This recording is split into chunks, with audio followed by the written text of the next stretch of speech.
symphony. Like that-oo, that-oo, that-oo. If you like me, blink twice. Are you naughty or nice? Maybe add a little spice. If you're tryna roll the dice, let me give you some advice. If you like me, blink twice. He's not even thinking about me. Maybe he's just looking at me. Got me going crazy, baby, no, don't be lazy. Come over and chase me, yeah, you better amaze me. I'm at the spot, baby, tell me, are you ready or not? Don't you leave me waiting. Ooh, I'm lost inside your world, you got that symphony. Like that-oo, that-oo, that-oo. If you like me, blink twice. Are you naughty or nice? Maybe add a little spice. If you're trying to roll the dice, let me give you some advice. Hello, everybody, and welcome back to our vlog. This is JM, and we are glad that you joined us in our episode for today because we will share our experience in our travel to the Philippine Arena, down to the experience in the Biniverse World Tour 2025 Philippines. So, let's start off with the thing na nag-start tayo kasi sa pagmamanifest kasi nito noong nakaraang time na right after the November concert na Bini sa Araneta, nag-manifest na tayo kaagad na makakapanood tayo ulit sa Philippine Arena, and it happened a lot.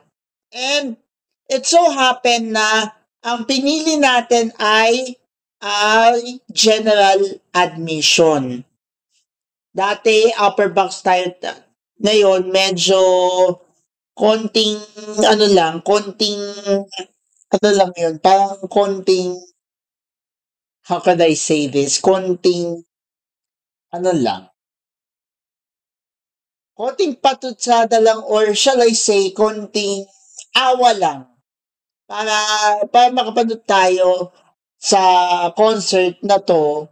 Dapat supposedly dalawa kami ni Crystal, but she's busy with her schoolworks, kaya solo flight na naman tayo, but let me show you the highlights later on.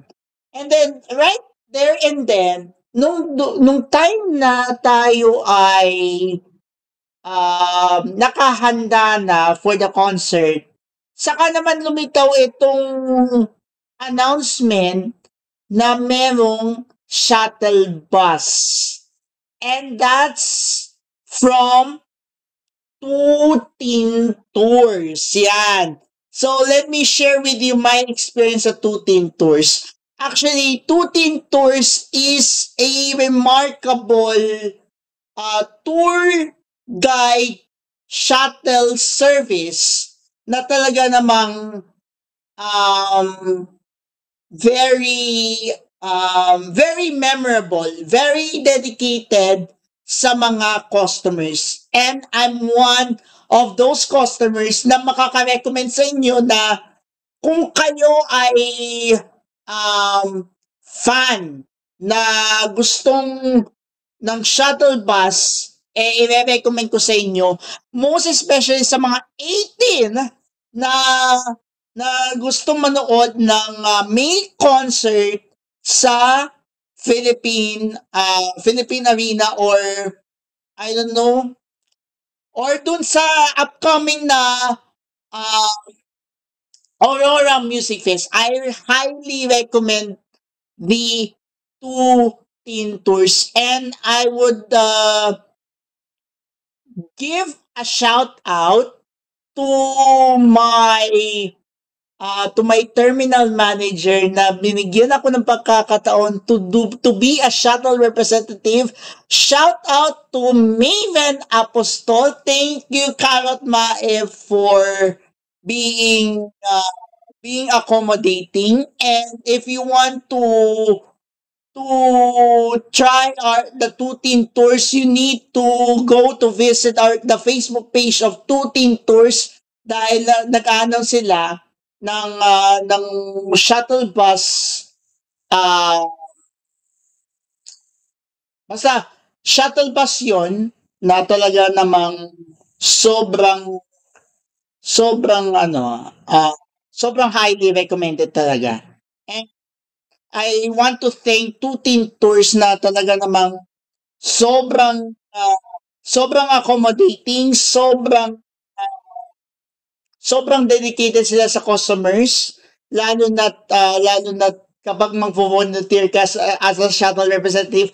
I'm one of the shuttle representatives sa pinakang tour bus service na to, and I highly recommend na kung gusto ninyo na maging shuttle representative, just tell them na gusto niyo mag-shuttle representative, and I highly recommend Two Teen Tours. Again, thank you so much, Two Teen Tours. So going back, so right after nun,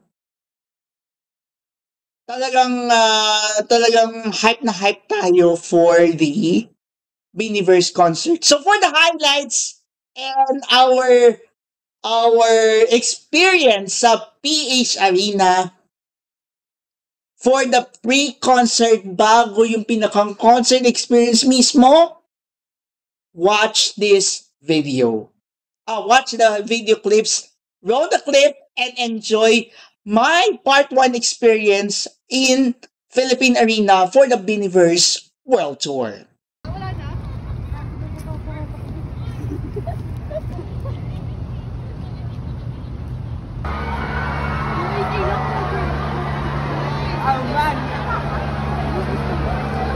Sobrang cute. Gusto ko mga barcode island, mga pinasakay. Salamat po.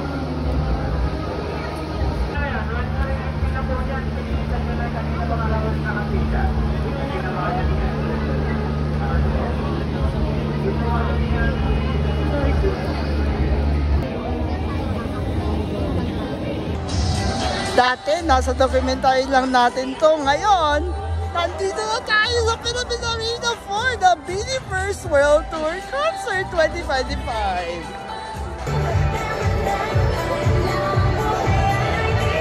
Oh, how I wish nandito ka, Tala.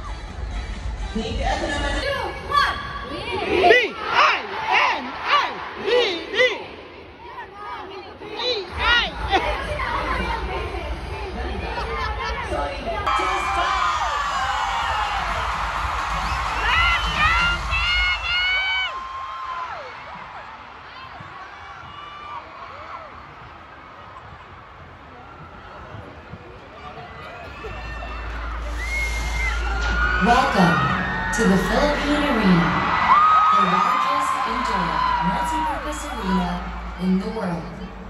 To ensure the safety of its guests, the following items